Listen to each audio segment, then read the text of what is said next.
Students, मैं Renu ma'am. बेटा हम क्लास 7th में हमने 6 चैप्टर कंप्लीट कर लिया है। चैप्टर पढ़ा, उसके क्वेश्चन आंसर कर लिया। आज हम करेंगे 7 चैप्टर। 7 चैप्टर क्या है हमारा? पाठ का नाम है हमारा ब्राह्मण की चतुर पत्नी। तो इसके अंदर एक ब्राह्मण है जिसके बारे में किस प्रकार से उसे एक अंधा व्यक्ति उससे के पैसे छीन लेता है, किस प्रकार से उसकी पत्नी है वो उसकी मदद करती है बाकी धन एकत्रित करने में। तो उसी कहानी को हम पढ़ते हैं।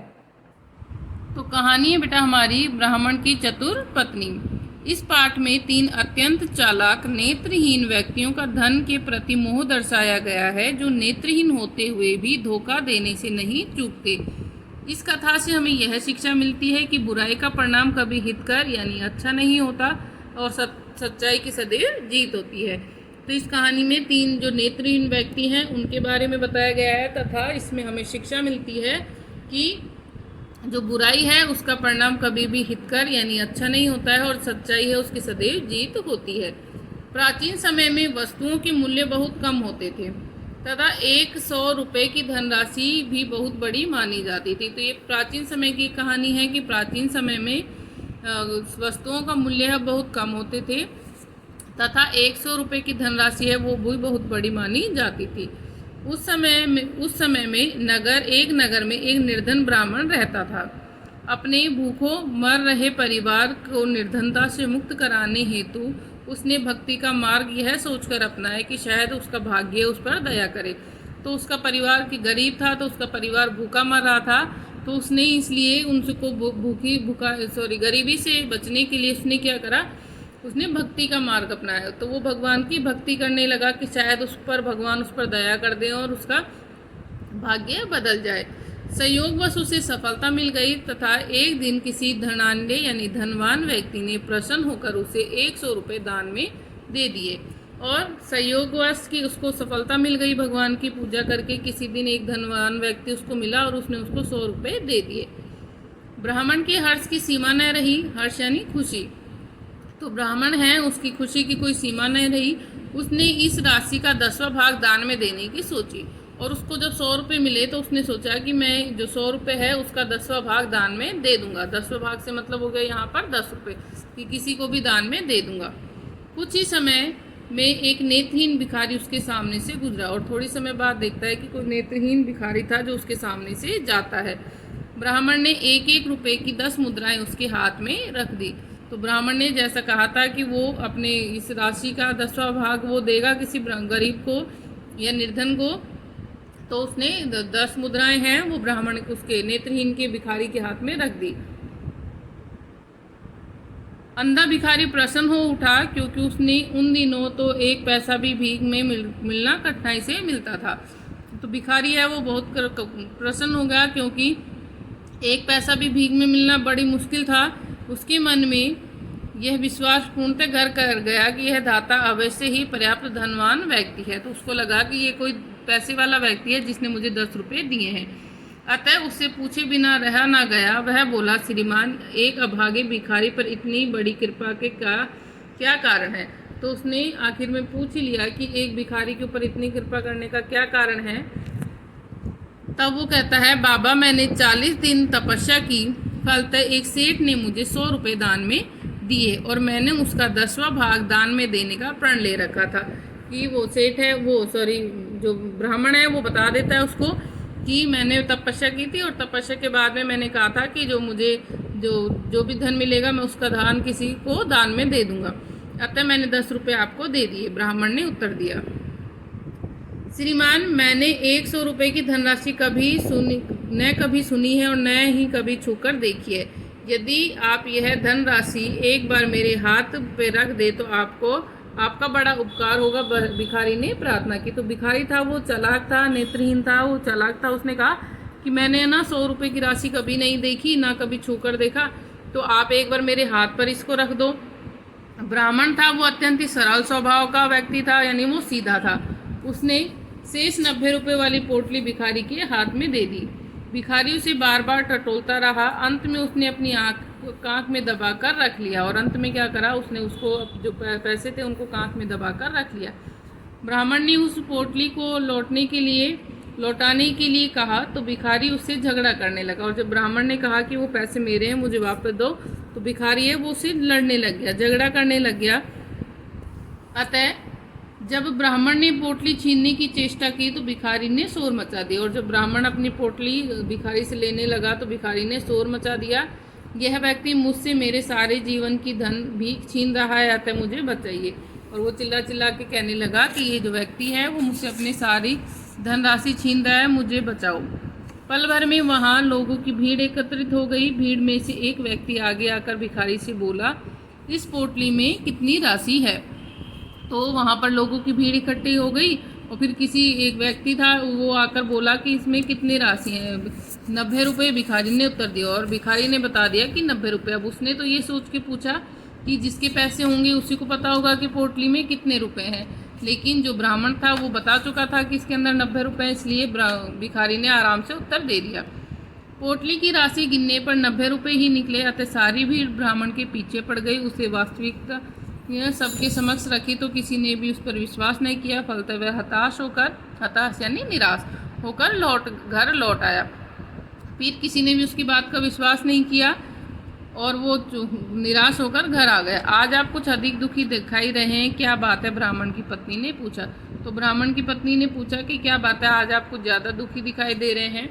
तपस्या के फलस्वरूप 100 रुपये मिले थे, परंतु अपनी मूर्खता के कारण मैं उस राशि को गवा बैठा। यह कहकर ब्राह्मण ने सारा वृतांत यानी जो सारी बातें थी वो अपनी पत्नी से कही। ब्राह्मण की पत्नी चतुर और व्यवहार कुशल महिला थी। वह पत्नी से बोली, वह अपने पति से बोली, जो हो गया उसे भूल जाइए। आप केवल यह बता दीजिए कि भिखारी कहाँ रहता है, कि आपके साथ जो कुछ भी हुआ वो सारी चीज़ें भूल जाइए और बस आप इतना बता दीजिए कि वो जो भिखारी है वो कहाँ रहता है। ब्राह्मण ने भिखारी को खोजने के लिए कहाँ रहता है कि आप केवल यह पता कीजिए कि भिखारी कहाँ रहता है, कि आपको सिर्फ एक काम करना है, आपको ये पता करना है कि वो भिखारी है वो कहाँ रहता है। ब्राह्मण भिखारी को खोजने निकल पड़ा। वह उसे एक ऐसे मंदिर में दिखाई दिया जो बिल्कुल खाली था। उसे देखा कि अंधे भिखारी ने अपनी चटाई के नीचे गड्ढा खोद कर रखी एक मटकी में उसे छीने हुए 100 रुपये डालकर ऊपर से चटाई पुनः बिछा दी। फिर वह बड़बड़ाने लगा, आज प्रातः तक मेरे पास 1000 रुपये थे, अब 1100 रुपये हो गए हैं। तो उसने देख लिया कि वो अपनी जो है पैसे हैं वो चटाई के नीचे गड्ढे में मटकी में रख के रखता था। बाकी का चैप्टर बेटा हम कल पढ़ेंगे। अभी है जो हम हमारे जो 6 चैप्टर बेटा हमने किया था उसका जो शब्द भंडार है वो कर लेते हैं। तो इसमें है निम्नलिखित शब्दों के 2-2 पर्यायवाची लिखिए, कि यहाँ पर जैसे खून के 2 पर्यायवाची दे रखे ना, रक्त लहू, ऐसे इनके सबके हमें पर्यायवाची लिखने हैं। तो दाता हो गया भगवान, देने वाला। प्रीत यानी प्रेम या प्यार, प्रीत प्रेम प्यार। तुरंग घोड़ा अश्व। सकल सारा संपूर्ण समस्त। संसार हो गया आपका विश्व जगत। नेक्स्ट है आपका कि निम्नलिखित शब्दों से विलोम शब्द लिखिए। यहाँ पर जैसे वैर का प्रीत दे रखा है ना विलोम शब्द, वैसे आपको बाकी के लिखने।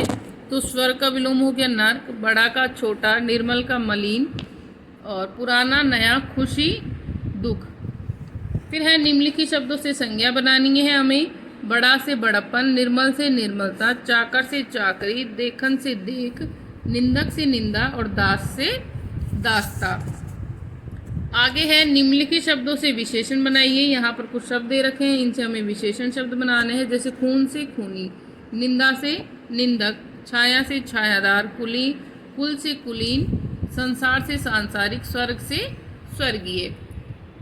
नेक्स्ट है आपका कि जब वाक्य में एक ही शब्द एक से अधिक बार प्रयोग किया जाता है और शब्दों के अर्थ भिन्न भिन्न होते हैं तो वहाँ अलंकार होता है, यमक अलंकार होता है। जैसे कनक कनकते सौगुनी मादकता अधिका है। इस पंक्ति में कनक 2 बार आया है किंतु दोनों बार अर्थ में भिन्नता है। एक का अर्थ है धतूरा और दूसरे का अर्थ है सोना। तो आपको अब प्रस्तुत पाठ में से यमक अलंकार के उदाहरण छांटकर लिखने हैं। हमने ये वाला पाठ पढ़ा था, इसके अंदर से आपको ढूंढकर लिखने हैं कि ऐसे ही कहाँ पर आया है कि जहाँ पर एक ही शब्द है वो 2 बार आया हो और उसके अर्थ आपको अलग अलग मिले हों। तो आपको ऐसे शब्द हैं यहाँ पर ढूंढकर लिखना है, ये आपको ढूंढ के लिखेंगे। बाकी का चैप्टर बेटा हम कल पढ़ेंगे। Thank you. This is for class 7. Students, as you all know, we are doing chapter verbs And in previous video we are doing forms of verb, and today we will start with the next topic, that is your book exercise and some confusing verbs. Now let's start.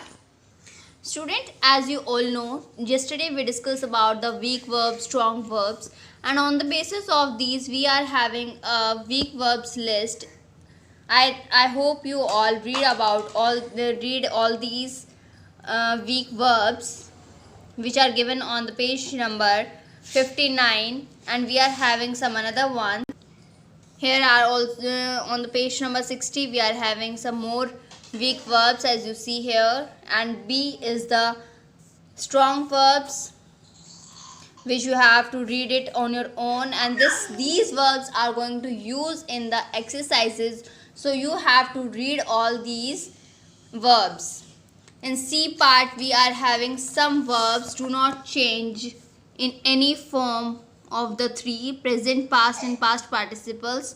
कुछ verbs ऐसी हैं हमारे पास जो change नहीं होती according to the sentences. You can see here on the page number 61 in your book.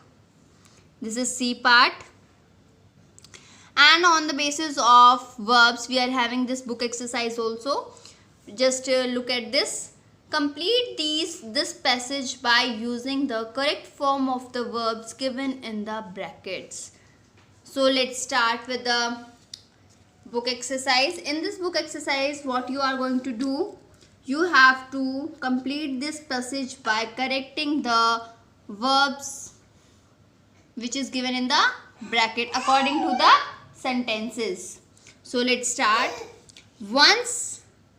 Once there was a brave king who had, this is in the past tense, so we are using past form of the verb, that is second form of the verb, that is lost. We are using on the place of vowel we are using T. This is called strong verbs. इन्हें हम strong verbs कहते हैं, जिनकी place पे हम vowels की place पे हम क्या यूज़ करते हैं, टी. They are called strong verbs. Yesterday we are discussing about the strong and the weak verbs also. So we are putting lost his one eye and one leg in the war field. One day he dash all the painters in his kingdom. यानी कि सम्मन लिखा है यहाँ पे, तो इसके place पे आ जाएगा हमारे पास Suman, who is the name of the man who paints the who is the painter. So we are writing the Suman only. All the painters in his kingdom and dash asked them to draw. सुमन इसको कहते हैं, जो group of painters होते हैं ना उन्हें कहते हैं हम सुमन. asked them to draw a beautiful portrait of him. He also announced. अब सारा उसमें ही आएगा बिकॉज इसमें क्या है, हमने ये पास्ट भी लिखा हुआ है, so we are using verbs in the past form. announced a prize of 50,000 gold coins for the best portrait. All the painters tried, but none of them could paint a beautiful portrait of the king. They all failed to understand how they could paint the king beautifully with the defect in one eye and one leg. Then came one painter who agreed to take up the challenge. He drawn a classic picture of the king. It was an awe-inspiring picture that surprised everyone.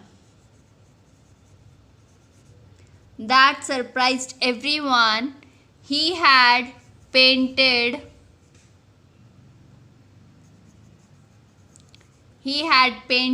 the king with a bow and arrow in his hands, targeting a bird with one eye closed and one leg bent. So this is the passage which I have done for you by correcting the verbs, and all the verbs are used as for weak verbs or strong verbs, which are yesterday we are discussing about. And today we are going to start with the next topic, and next topic is some confusing verbs. Some confusing verbs are like bone, bone. We are having different meanings of bone and bone, so we are confused in between, but according to the sentences which verb is going to use, we are going to use that only, and we are discussing about this only. The verb bear has the following verbs. Bear is the present, past is bore, and past participle is bone, means to give birth. When we are giving birth, that is called bone. जब किसी चीज का जन्म होता है उसे हम कहते हैं bone. Bear, bore, bone is another verb which means to carry, किसी चीज को उठाना. अब we are having examples of both the verbs, like Rahul was born in Jaipur on 5th October 2001. This is the birth, which is this sentence we are using this bone. But we are having another verb, that is the almirah was so heavy that it had to be borne by 4 labels to the apartment carried. In this we are using bone because we are carry the almirah. We are talking about the almirah to carry. That's why we are using this bone. Like this we are having different verbs like hang, hanged, fell. So students, according to the sentences we are using different verbs, as you all know. We are learning about homophones and homonyms, as you all know. These verbs are like that only. We are using these verbs according to the sentences. So on the basis of these we are having a book exercise also, and we are having 2 verbs given in the bracket. We are using these verbs and filling the blanks. Now let's start. Filling the blanks by choosing the correct form of the verbs given in the brackets. And first sentence is Sejal dash the coat in the almirah. अब hung और hanged, इन दोनों में से एक आएगा यहाँ पे, तो क्या आ जाएगा? Hanged. Hanged means होता है लटकाना. Hanged. So according to these sentences you have to fill this book exercise on your own. This is your homework. And in the for next topic is, in next topic we are doing formation of verbs. How we are going to do the formation of verbs? By adding some prefixes and suffixes. Prefixes मतलब वो होता है जब हम किसी के अंदर, किसी एडजेक्टिव या नाउन्स के अंदर हम starting of the sentence we are using, they are called prefixes. In the suffixes we are using at the end of the sentence. When we are using the words in the beginning, they are called prefixes, and in suffixes we are using at the end. This is your homework. You have to do the book exercise of this chapter, and this chapter is over. You read these prefixes and suffixes on your own, and you also do this book exercise in your fair notebook. Thank you everyone. Good morning to all my dear student of class 7. This is Vinita ma'am, your science teacher, welcoming to our YouTube channel of online classes. Student, as you know that we are providing you your SA1 syllabus through our SolidWorks program. So in this video we are going to continue the remaining content of the chapter 5. So let's begin it. Student, in our previous video we have done up to the topic indicators. Now in this video we are going to continue the topic that is the neutralisation and salt formation. Student देखिए neutralisation क्या होता है। Neutralisation already मैंने आपको बताया हुआ है, when the acid and bases get react with each other then they form the neutral solution, या फिर हम उसे सॉल्ट फॉर्मेशन भी बोल सकते हैं। The process in which an acid completely reacts with the base to form salt and water is called neutralisation. एक ऐसा प्रोसेस जिसमें एक एसिड कंप्लीटली रिएक्ट करता है बेस के साथ एंड फॉर्म करता है salt and water, that process is known as the neutralisation. This reaction cancels the effect of acid and base. ये रिएक्शन क्या करता है, एसिड और बेस के दोनों के ही इफेक्ट्स जो होते हैं उनको न्यूट्रल कर देता है, कैंसिल आउट कर देते हैं। So when we react acid with base it forms salt and water. The following reaction is an example of neutralization. See student, HCl that is the acidic and NaOH is ये आपका base है, ये react हो रहा है तो आपको क्या फॉर्म कर रहा है, NaCl प्लस H2O। इसमें NaCl जो है हमारा सॉल्ट हो गया एंड प्लस में H2O ये हमारा वाटर हो गया। ओके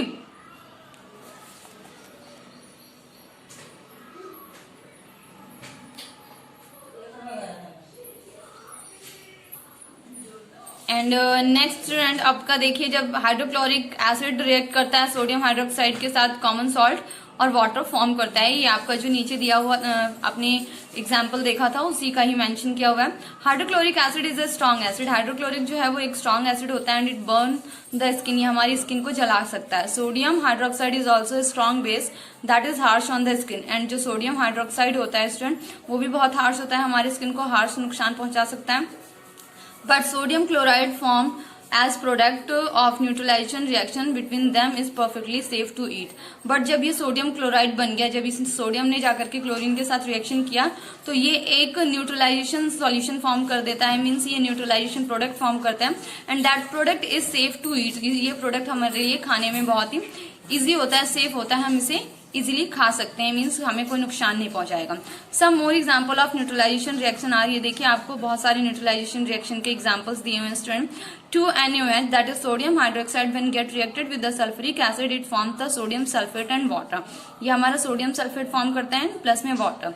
यहाँ पे देखिए student NaOH that is sodium hydroxide HNO3 nitric acid के साथ रिएक्ट कर रहा है and it form the sodium nitrate and water. तो ये sodium nitrate and water form कर रहा है। Okay student, the next is KOH, ये भी आपको पोटेशियम हाइड्रोक्साइड है सल्फ्यूरिक एसिड के साथ H2SO4 के साथ रिएक्ट कर रहा है, देन इट फॉर्म K2SO4, ये पोटेशियम सल्फेट फॉर्म करता है एंड प्लस में वाटर। ये आपको मैंने बताया हुआ है ऑलरेडी स्टूडेंट अपने प्रीवियस वीडियो में कि दैट ये जितने भी आप ये 2 वगैरह देख रहे हैं ये स्टूडेंट बैलेंसिंग फिगर है एंड ये जो H2O होते हैं ये इनके मॉलिक्यूल्स एटॉमिक मॉलिक्यूल्स होते हैं। सो आप इनको रिमूव नहीं कर सकते बट इसको चेंज कर सकते हैं आप।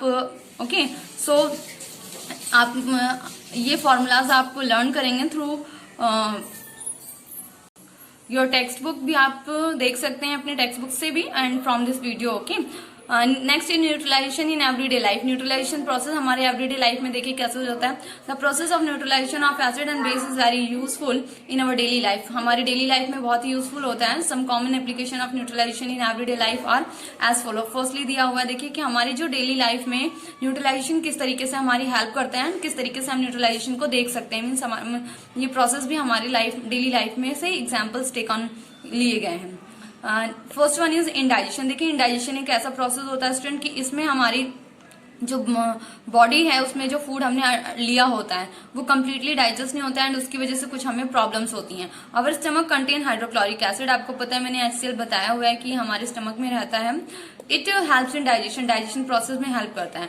However excess hydrochloric acid causes indigestion and discomfort. जब हमारी बॉडी में हमारे स्टमक में हाइड्रोक्लोरिक एसिड का क्वांटिटी बढ़ जाता है तो इससे क्या होता है student, it create the indigestion discomfort for the stomach and antacid tablet helps to relieve the symptoms. अगर स्टूडेंट हमें सपोज दैट ऐसा कोई प्रॉब्लम हो जाती है तो हमें उस टाइम पे एंटासिड की टैबलेट लेनी चाहिए, वो हमारे सिम्टम्स को डाउन कर देता है, मीन्स इसको इस प्रॉब्लम से रिलीव करता है। Antacid tablet usually contain magnesium hydroxide contain करता है, that is the milk of magnesium and ये क्या करता है, मिल्क ऑफ मैग्नीशिया बेस है जाकर के हाइड्रोक्लोरिक एसिड के साथ रिएक्ट करता है तो ये न्यूट्रलाइज कर देता है एंड उससे फिर हमारे स्टमक को रिलीफ मिल जाता है, वो डिस्कम्फर्ट नई प्रॉब्लम नहीं होती, हमें कोई भी मतलब अदर प्रॉब्लम्स नहीं होती, वो नॉर्मल हो जाता है। ओके तो इस तरीके से हाइड्रोक्लोरिक का जो एसिडिक मीडियम होता है वो नॉर्मल हो जाता है।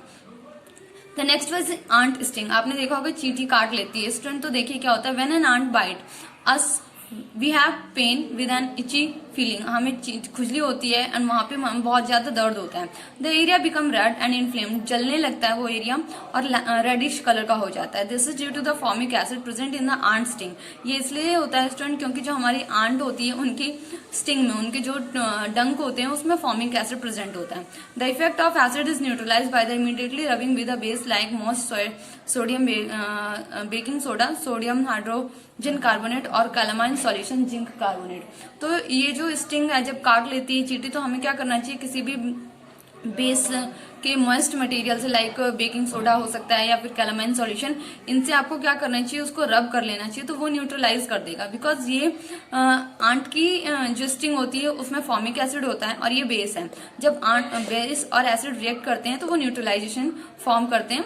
सो इस तरीके से वो उसको न्यूट्रलाइज कर देता है। The next one is soil. When excess chemical fertilizer are used in the farming, the soil becomes acidic. This is not good for the plant to neutralize the acid. देखिए स्टूडेंट, जिस तरीके से मतलब ये एक एग्जांपल लिया गया है हमारे एग्रीकल्चर से, उसमें क्या होता है कि जो केमिकल्स होते हैं, एक्सेस केमिकल हम अपने सॉइल में डाल देते हैं, तो वो उससे हमारा जो सॉइल होती है वो एसिडिक हो जाती है और वो हमारे प्लांट के लिए अच्छा नहीं होता। तो टू इसको न्यूट्रलाइज करने के लिए हम जो फार्मर्स होते हैं वो क्या करते हैं, बेसिस का यूज करते हैं like quick lime, calcium oxide CaO और slack lime, calcium hydroxide. Okay, इनका यूज करके जब वो इसको स्प्रे करते हैं फील्ड में, तो उससे क्या होता है, ये भी बेस है तो ये उस एसिडिक को न्यूट्रलाइज कर देते हैं। The basic soil is not also good for many types of plant. To neutralise the base, farmer add some organic matter to the soil. तो जब वो एसिडिक ज्यादा बढ़ जाता है तो उस तरीके से कुछ ऑर्गेनिक मैटर लाइक आपको देखा होगा ह्यूमस वगैरह ऐड करते हैं। तो इससे क्या होता है कि वो हमारी जो सॉइल होती है वो नॉर्मल हो जाती है, न्यूट्रलाइज हो जाती है। तो this release the certain acid which neutralise the, इस तरीके से हम अपने फील्ड में से एसिडिक्स को रिमूव कर सकते हैं।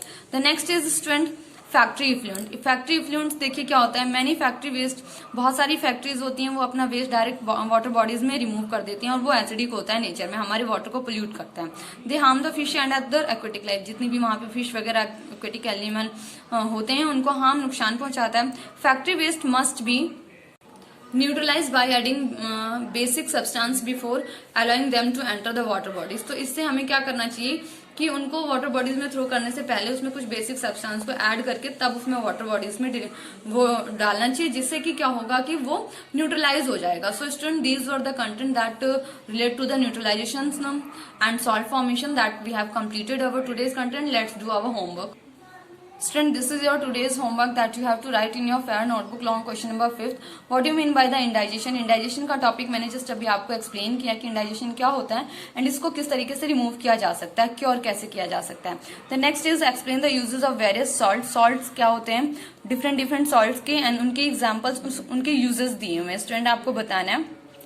So that was our today's homework that you have to write in your fair notebook and revise it for your S7 preparation. That's all for today. Goodbye, student. Good morning 7th class student. In previous class we have completed our review exercise of chapter 6. So in today class we will start the review exercise of chapter 5. So let's start without any wasting of time. Now review exercise of chapter 5. First question is fill in the blanks. First हमारा fill in the blanks है the value of 4 raised to the power 3 multiply 3 raised to the power 2 multiply by 2 raised to the power 1 multiply 1 raised to the power 0 multiply 0 raise to the power 2. तो इसकी value क्या होगी, अब देखो हम सबकी product कर लेते हैं, इनको खोल के प्रोडक्ट करते हैं. जब हम लास्ट में किसी भी नंबर को 0 से मल्टीप्लाई करेंगे तो आंसर क्या आएगा हमारा 0. किसी भी नंबर को आप 0 से मल्टीप्लाई करोगे तो आंसर क्या होगा हमारा 0. तो इस फिल इन द ब्लैंक्स में क्या फिल करोगे 0. Second is if 2 raised to the power 3 whole power 4 is equal to 4 raised to the power x है. अब देखो जब पावर ऑफ पावर होती है, सपोज अगर मेरे पास इस तरह से हो x raised to the power a whole power b हो, तो मैं इसको राइट करूंगी x raised to the power ab. Means a और b का प्रोडक्ट करना है. तो इसका मतलब क्या है 2 raised to the power 2 और 4 sorry 2 raised to the power 3 4 है.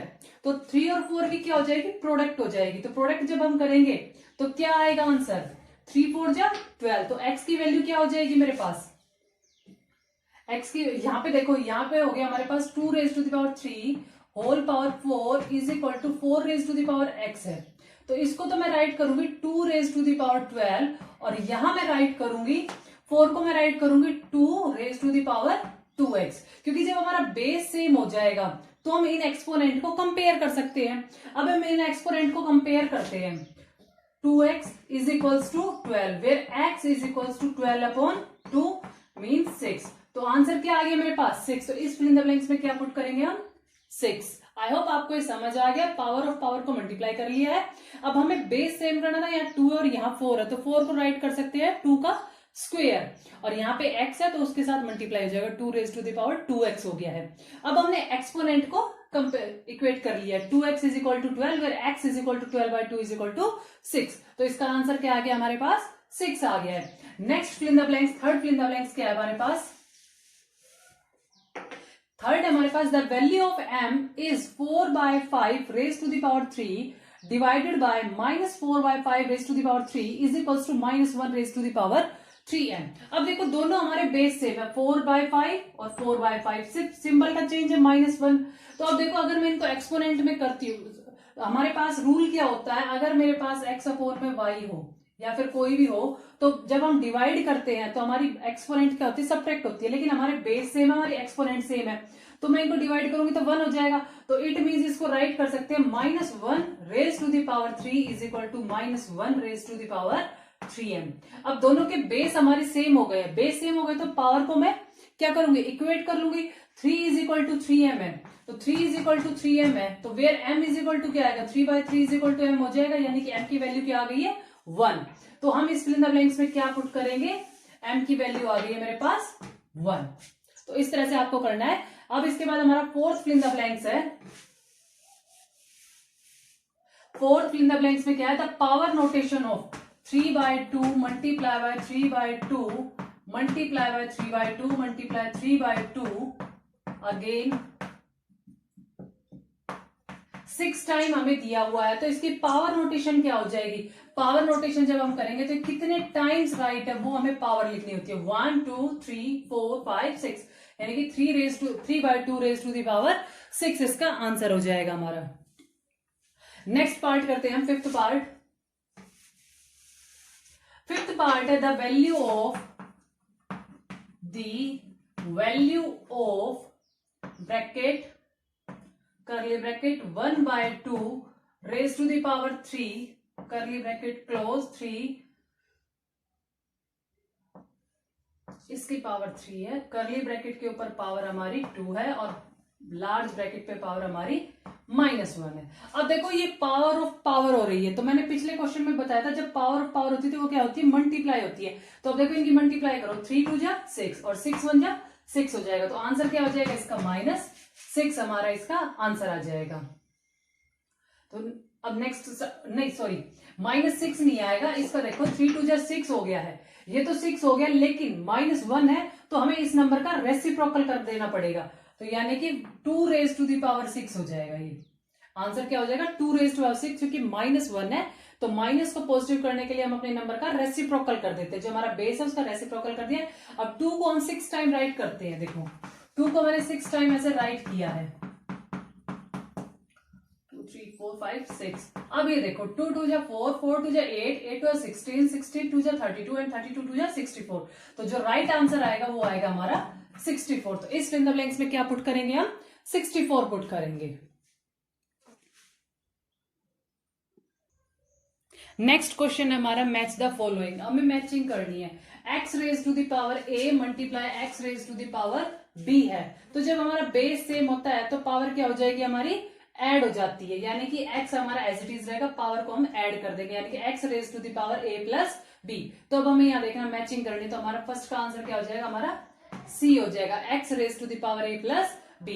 अगर हमारे पास बेस सेम हो और रिलेशन उनके बीच में जो मैथमेटिकल ऑपरेटर है वो डिवाइड हो, तो एक्सपोनेंट क्या होती है हमारी सबट्रैक्ट हो जाती है, मींस इसको हम राइट करेंगे x raise to the power a minus b।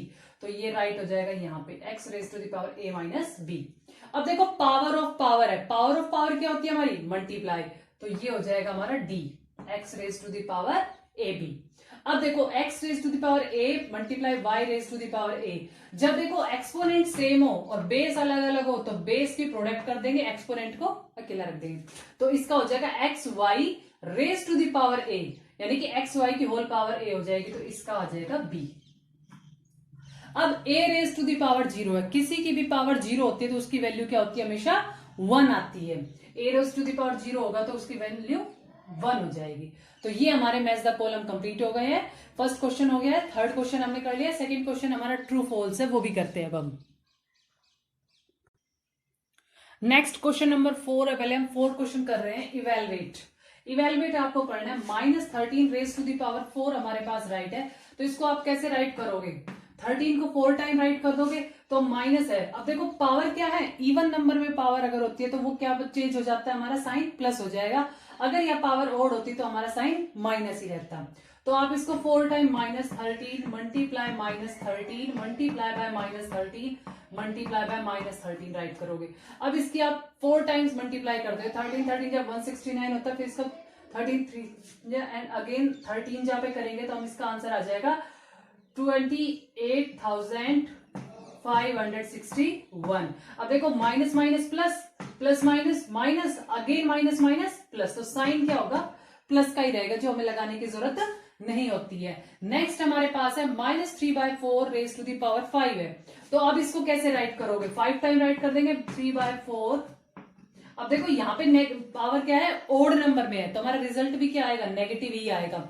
Even power होगी तो रिजल्ट पॉजिटिव आएगा, और ओड पावर होगी तो हमारा रिजल्ट नेगेटिव में ही रहेगा, अगर साइन हमारा माइनस का है तो इसको 5 टाइम राइट करते हैं, -3/4 multiply -3/4 multiply by -3/4 and again -3/4। तो अब देखो आप इनको मल्टीप्लाई करोगे, 3 3 9 9 27 27 3 81 एंड 81 3 हो जाएगा 243। तो इस तरह से हमें राइट कर लेना है 243 और साइन आएगा माइनस। अब डिनोमिनेटर में 4 है, ऐसे ही 4 4 16 16 4 64 64 4 और लास्ट में आ जाएगा 1024।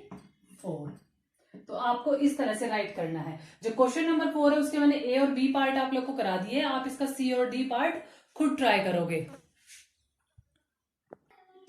क्वेश्चन नंबर 2 मैंने छोड़ दिया था, उसका वो हमारा ट्रू फॉल्स है, तो हम बुक से ही कर लेते हैं। Write T for true and F for false statement. जो ट्रू है उसके लिए टी लिखेंगे और जो फॉल्स है उसके लिए एफ राइट करोगे। तो फर्स्ट क्वेश्चन है हमारा 4 multiply 4 multiply 4 multiply by 4 can be express 4:4। अब देखो क्या 4 टाइम 4 लिखा हुआ, उसको एक्सप्रेस करते 4/4 की फॉर्म में लिख सकते हैं, मीन्स की 4 राइट कर सकते हैं। तो ये बात सही है, तो ये हो जाएगा हमारा true. Square of a number x means x raise to the power 3। Square का मतलब होता है 2, किसी की पावर 2 होना। यहाँ पे x की पावर 3 दिए, 3 होता है क्यूब, तो ये क्या स्टेटमेंट हो गई हमारी, फॉल्स। थर्ड है हमारा cube of a number x means x raise to power 6। किसी नंबर का क्यूब का मतलब क्या होता है, उसकी पावर 6 होना। क्यूब का मतलब होता है पावर 3 होना, जैसे हमारे सेकंड क्वेश्चन में दिया था ना 3, इसे हम क्यूब बोलते हैं, और ये हमारा फॉल्स हो गया है। Fourth, if n is the natural number then n is always 0। n कोई नेचुरल नंबर है। नेचुरल नंबर क्या होते हैं, हमारे सारे काउंटिंग नंबर्स होते हैं, जैसे हमारी काउंटिंग 1 2 3 4 अप टू सोन चलती है, तो क्या वो सारे 0 होते हैं, 0 से तो स्टार्ट हमारे होल नंबर्स होते हैं, तो ये हमारी फॉल्स स्टेटमेंट है। The value of 3 raise to power 0 minus 2 multiply 6 raise to power 2 is 36। अब देखो किसी की भी पावर अगर एक्सपोनेंट 0 होती है तो वो क्या बन जाता है, 1। तो यहां बन जाएगा 1 माइनस का 2 हो जाएगा, यहाँ 1 में से 2 लेस करेंगे, सॉरी 2 माइनस करोगे तो यहाँ पे आ जाएगा -1। और 6 का स्क्वायर है, 6 6 है 36, और 36 की प्रोडक्ट हम -1 से करेंगे तो -36 आंसर आएगा।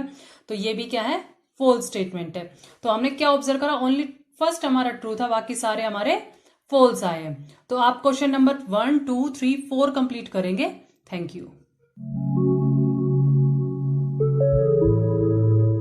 Hello student, in today's GK class of class 7, I Priyanka ma'am discuss with you chapter number 10. Our chapter name is Scientific Research Center. Student, Scientific Research Center वो होते हैं जहाँ पर जो साइंस से रिलेटेड जितने भी रिसर्च होती हैं, केमिकल के लिए या फिर कोई भी इंस्ट्रूमेंट के लिए, ठीक है। Now first one is Indian Agriculture research institute, तो इंडियन IARI, ये कहाँ पे लोकेटेड है, न्यू दिल्ली में। जो एग्रीकल्चर से रिलेटेड जो रिसर्च होती है वो इस इंस्टीट्यूट में होती है, और ये इंडिया की कैपिटल में एस्टेब्लिश है, न्यू दिल्ली में। Next one is Bhabha atomic research centre. Student, doctor Bhabha एक साइंटिस्ट थे, उनके नाम पे ये रिसर्च सेंटर डेवलप किया गया? Bhabha atomic research centre. तो ये कहाँ पे है? ट्रोम्बे में। Next one is central drug research institute, CDRI। ये कहाँ पे लोकेटेड है? Lucknow. That is the capital of state UP, Uttar Pradesh. Okay. Next one is central cement research institute. Cement research institute कहाँ पे है? CCRI Ballabhgarh. Ballabhgarh is a district in Faridabad. Okay. Next one is national chemical laboratory, NCL कहाँ पे है? पुणे में, महाराष्ट्र में। ठीक है, जिसमें केमिकल से रिलेटेड जो भी रिसर्च होती है वो होती है, और ये इंडिया की सबसे बड़ी लेबोरेटरी है जो पुणे में है। Next one is central building research centre, CBRC। ये कहाँ पे लोकेटेड है?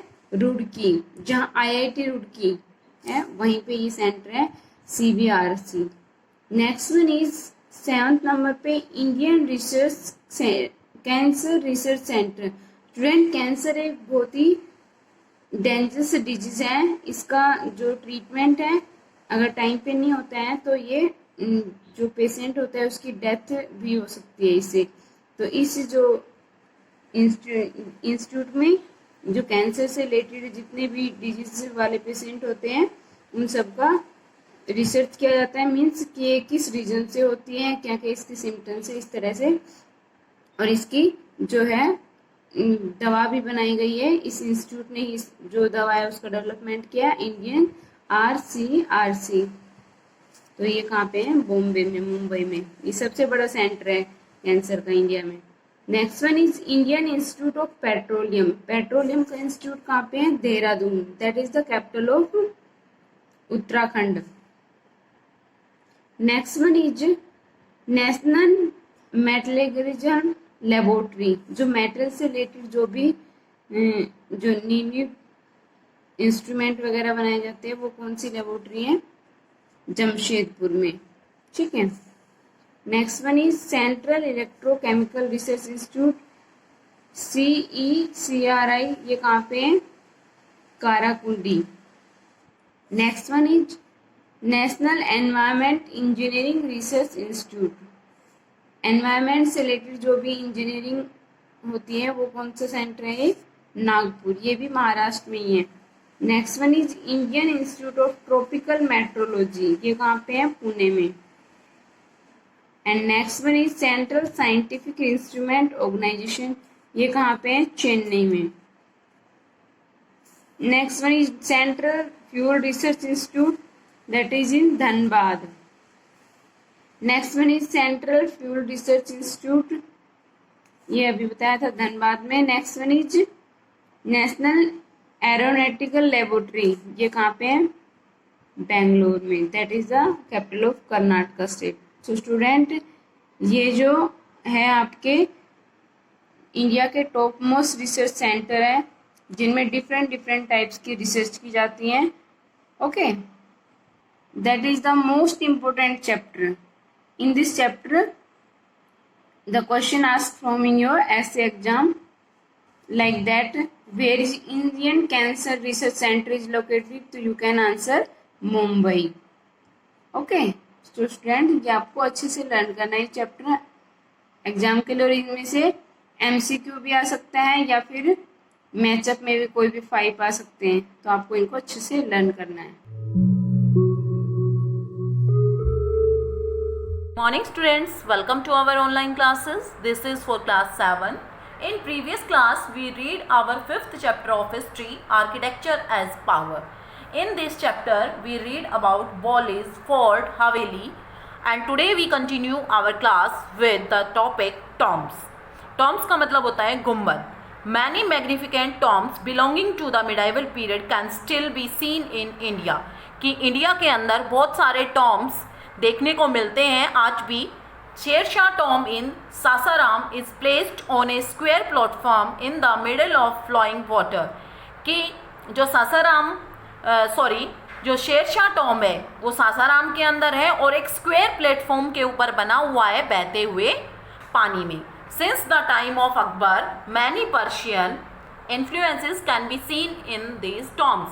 कि पर्शियन प्रभाव देखने को मिलता है अकबर के टाइम पे इन टॉम्ब्स के अंदर। ये देखिए बेटा, ये शेरशाह टॉम्ब है बिहार के अंदर, और ये बहते हुए पानी के अंदर एक स्क्वायर जो चबूतरा है, ये चबूतरा है और इसके ऊपर ये बना हुआ है, ठीक है।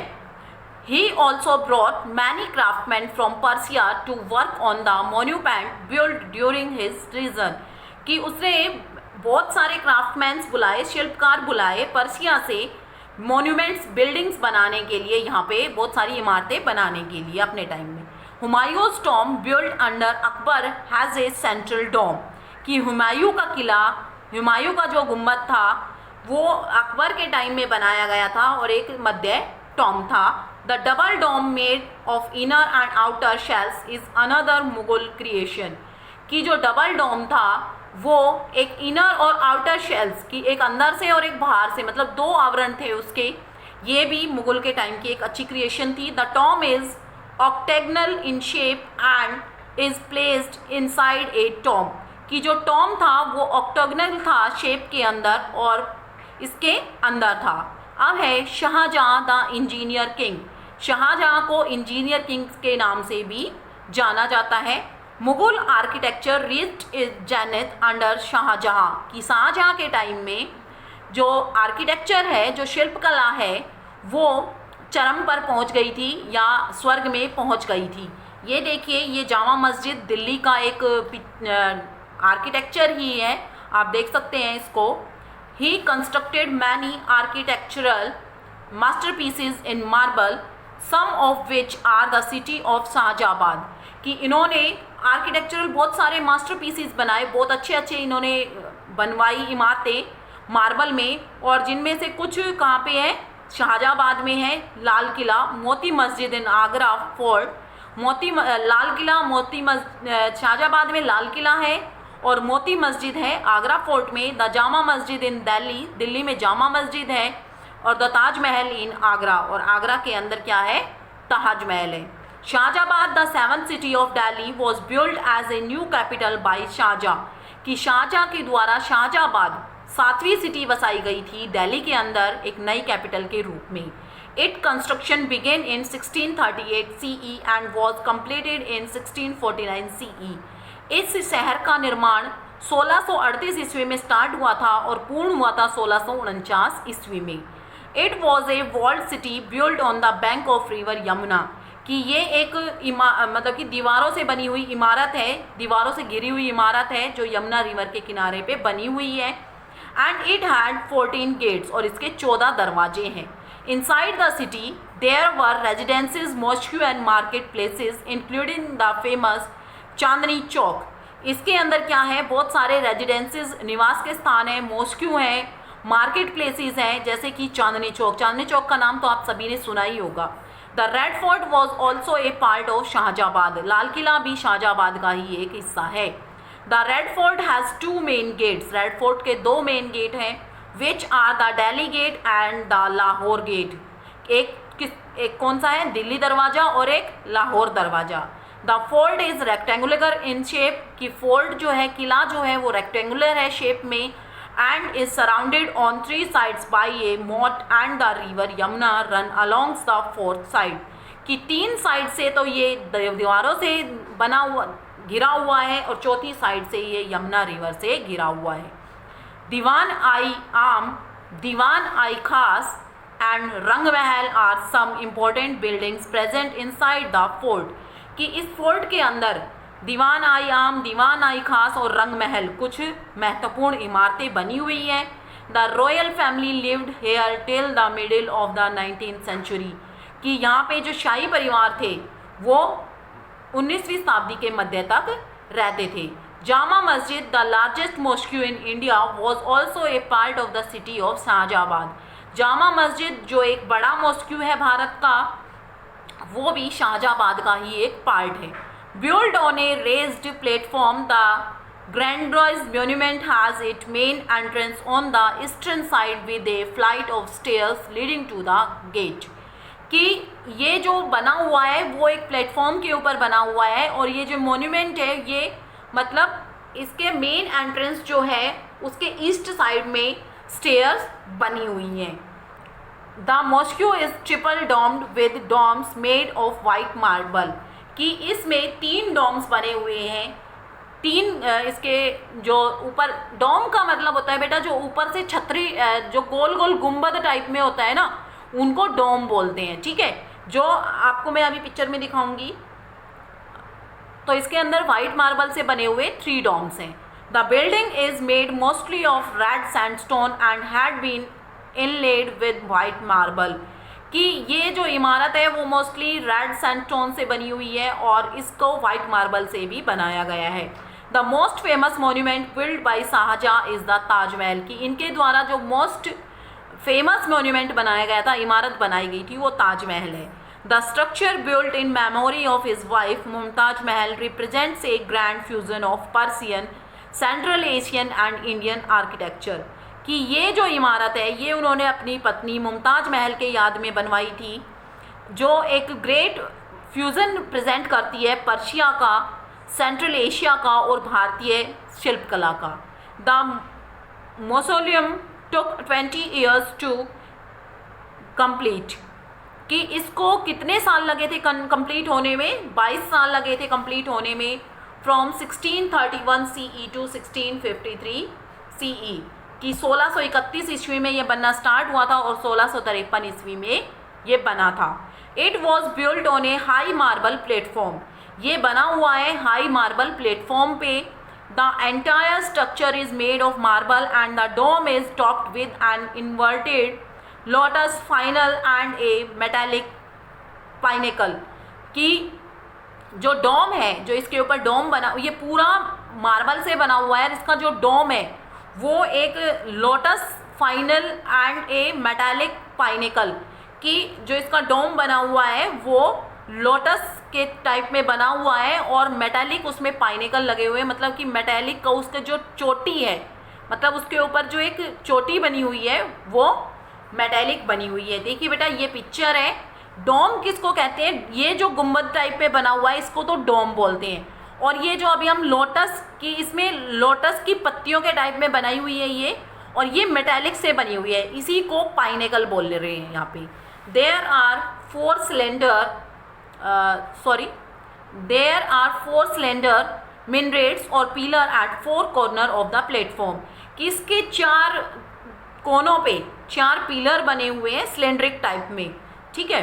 Decorative work like calligraphy and pietra dura were beautifully executed on the building, कि इसके ऊपर जो लिखा हुआ है, जो कैलीग्राफी की हुई है, कैलीग्राफी और जो पीटिरा ड्यूरा एक और यहाँ पे मतलब कला है, were beautifully executed on the building, कि इसके ऊपर बनाई गई है। पीटर ड्यूरा का मतलब होता है जो फूल पत्ती टाइप में हम बनाते हैं ना किसी चीज़ के ऊपर, उसको पीटर ड्यूरा कहते हैं। Other decorative elements include marble screens and chhatris, कि अदर जो डेकोरेटिव मार्बल बनाए गए हैं वो मार्बल से बनाए गए हैं। Aurangzeb reason did not see any significant architectural achievement as he withdrew the patronage given to the art and artisan, which has played an important role in the development of Mughal art and architecture, कि ये औरंगज़ेब के काल में कोई महत्वपूर्ण कला हमें देखने को नहीं मिलती है, कोई आर्किटेक्चर हमें देखने को नहीं मिलता है। और इन्होंने क्या किया कि जो कलाकार थे, जो आर्टिशियंस थे, उनको भी इन्होंने इतना महत्व नहीं दिया, क्योंकि जो मुगल, और हमें पता लगता है कि जो कला है वो इम्पोर्टेंट रोल निभाती है मुग़ल काल के डेवलपमेंट में, मुग़ल काल की आर्ट एंड आर्किटेक्चर के डेवलपमेंट में।